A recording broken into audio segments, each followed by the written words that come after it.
What I'm saying, fam, things that you want in life, things that you want to go for, go after them. But that doesn't mean it's going to go smooth. You're going to run into some problems. You're going to run into challenges.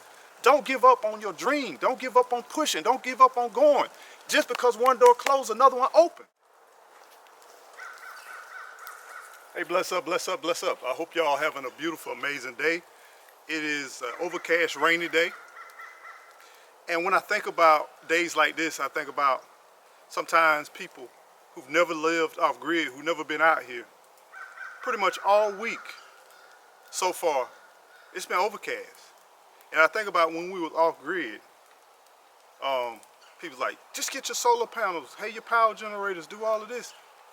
But the reality is, no matter where you live at in this country, unless you live in a continuously sunny place, even though they call this the Sunshine State, we have weeks sometimes with this overcast and then peaks of sunshine, maybe 20, 30 minutes throughout the day. And then sometimes for over a week to 2 weeks, nothing but overcast and rain. We have a lot of natural springs, we have a lot of natural water, ways, and that's the beautiful thing about Florida. And you really don't pay attention until you depend on that sunlight. See, when you're off grid, you need multiple ways to live off grid. You just can't just say, hey, I'm going to do this one thing and go hard. You have to diversify. People say, why would y'all get electricity if you've been living off grid, you plugging back into the system? Well, I look at it like this. We are diversifying versus in the city, we were locked into one thing. And in order to transition or diversify, guess what we had to do? We still had to lock into the system with a solar panel system that it had to be regulated, and then we couldn't tap into, we couldn't do a lot of things. Now, yeah, we got creative. We did power stations. We tried different things. But we tried to really buy this property and live out here and see, could we really do it? And we did it. And we're good. And if we need to transition at any time, we do. And we still are great stewards with our energy to this day because of that we went through.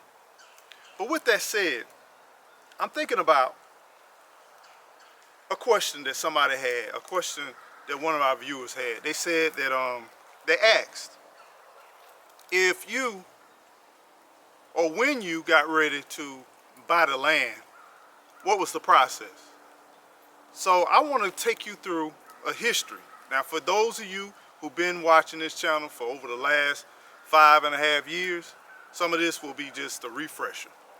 But for those of you who are new to this channel, which we got a lot of new subscribers, I really appreciate you. This is what we went through.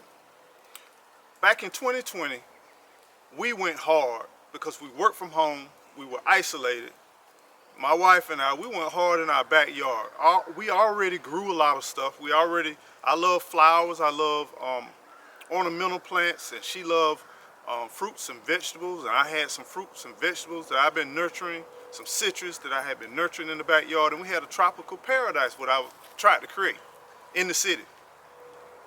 And we started noticing that we weren't, because we couldn't go out, we didn't eat out a lot. We ate at home, we prepared our lunch, our meals, and we started to really enjoy it. We grew our own salads, our lettuce, and our herbs, and all kinds of different things to keep ourselves healthy during this period of time, because every now and then we still had to go out and interact. And as it started to rain, I'm going to try my best to kind of go through this because I don't want to be out here just in the straight rain. So with that said, we said we wanted to buy some land. So we went on the journey and started looking for some land. We knew we didn't have the capital. We knew we didn't have the money. Some people think that we just came in just a bunch of money. That wasn't what it was. We were just living in the city. We had equity in our home, and we knew that now was a great time to try to do something. So as we looked, we found property. Some of it wasn't the best topography. And land, when we lived in Tallahassee, land around Tallahassee and surrounding counties was expensive. And it's still expensive. It's expensive to this day. But we knew we wanted acreage. Our goal was 10, we would settle for 5. So we looked and we looked, and we found some property that we thought was going to be the greatest investment we could have made. We found 28 acres. And we went, took a look at it. It had a natural spring on it, but the acreage, maybe 5 to 6 acres, were buildable. The rest of those acres was swampland. And that's why I have so many conversations to you about being aware of the land that you buy. And some of the accessible 6 acres, we had to go through swamp territory. But man, my eyes were so big, I thought about 28 acres. This had to be great. This had to be the best thing that we could have did. And I felt like if we sold our home and took the profits, we could have bought this land and paid for cash, which we could. But our home wasn't for sale. So we rushed to go put it on the market. And we got with the realtor, and he warned us. But you know, you're so passionate. You want to go, you want to just do that thing. You want to just get in there and just buy that property, right? He warned us. He says, this seller, you got to watch him. He owns a lot of property, and he does things that you need to be conscious of. He gave us a great entry level. We did a contingency. Give us 45 days to sell our home, and we'll put down a non-refundable deposit. That deposit started to become $1,000 in the beginning. Our home got an offer within a week. And we felt good about the buyer. The buyer was a law enforcement, been law enforcement for a while, said he was pre-approved. We went ahead and we started making plans, and we wanted to move forward on the land. Fast forward, 30 days later, he wanted to get more equity out of the house. He started trying to negotiate pricing again, all of this crazy stuff. And make a long story short, he needed some extra time.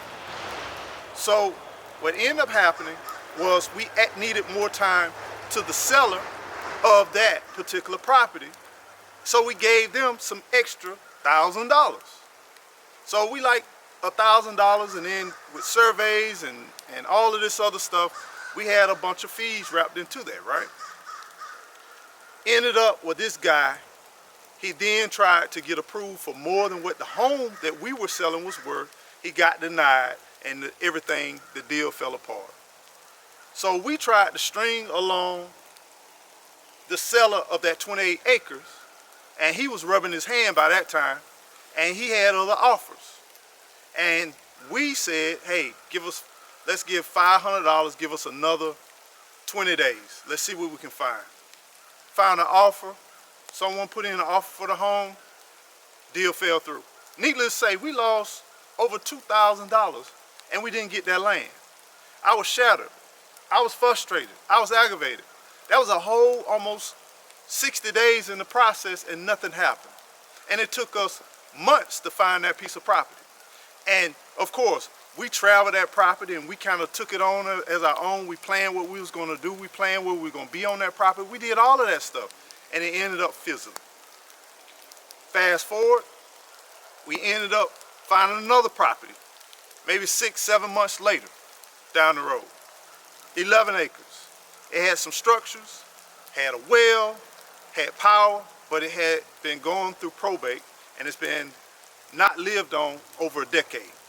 So all the infrastructure needed to be replaced, but the foundation was there. We knew this was a sure deal. Everything went through. We put in our deposit. Everything went through, and then when we did the title search, come the day before closing, our home, we listed our home on the market too, because we had to sell our house in order to buy that property. Home got snatched up. Then we had a dual closing. A dual closing means we were going to sell our home the same day, and we was going to buy that property the same day. That was on a Monday. That Sunday, the realtor from the property that we was going to buy, he said he was in the mountains, the reason why he couldn't be contacted, and he had been up there for over a week, and he had no cell phone, no communication, nothing. This is why I warn you, don't buy property. Try not to buy property. I'm not going to say don't. Try not to buy property from the realtor that's selling the property. Find you a different realtor. Find you a realtor that represents you, not just the seller. Because I'm just saying based on our experience. Now, not to say that it won't work, but just be cautious, okay? Make sure you hold that realtor accountable. Make a long story short, they found out that the person that owned the property, of course he's passed, then it went to his wife passed, and then it went to their kids. Come to find out, the wife had a separate family, had other kids.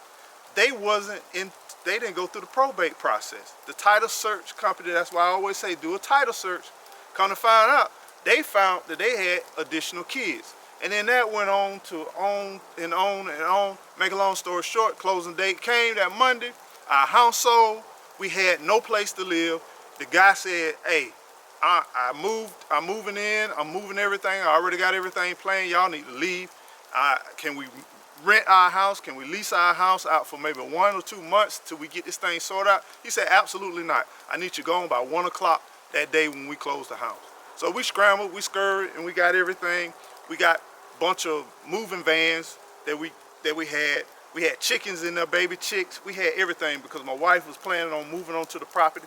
Needless to say, it did not happen. Had no place to stay. What I'm saying, fam, things that you want in life, things that you want to go for, go after them. But that doesn't mean it's going to go smooth. You're going to run into some problems. You're going to run into challenges. Don't give up on your dream. Don't give up on pushing. Don't give up on going. Just because one door closed, another one open. Fast forward, we had to get an RV and a truck. I didn't have a way to pull no RV, so we got an RV and a truck because we was living in a hotel. I had to put everything in storage. I had a landscaping business on the side with my full-time job. Fast forward through all of that, my shed got broken into. They stole all my lawn equipment. I got sick. My wife got sick. All kinds of stuff just unfolded, you know.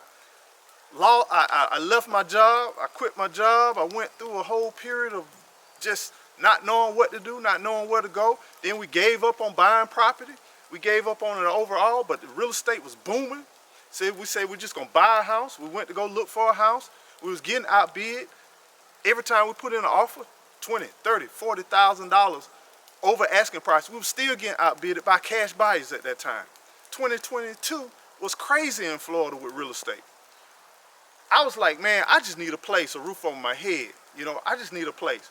We was at the RV park, staying at the RV park. First we stayed with some family, some friends, and they had some land. We didn't know nothing about RVing. This was our first RV. Didn't have a place to dump our waste. You know, all of that crazy stuff, and it was heat and summer. Ended up moving to an RV park. I think it was around maybe $400 or $500 a month. Next month it went to 700 or 7 something. Next month it went to 8 something. By that next month they was asking for 12. But we found some property. We found this piece of property right here. And I'll tell you more in the later to come. But I just kind of ran through a lot. But if you take your time and dissect that thing and you go back and you look at these videos, there was a lot of ups, there was a lot of downs, there was a lot of positives, there was a lot of negatives. But when you want something and you want something that's worth wanting, that's worth pursuing, worth going after, you got to go through that process. And a lot of times right now we want stuff so fast and we want it so soon and we want to go smooth. And if it don't, it must not be for us. That property, that 28 acres, that wasn't for us. Thank God we didn't get it.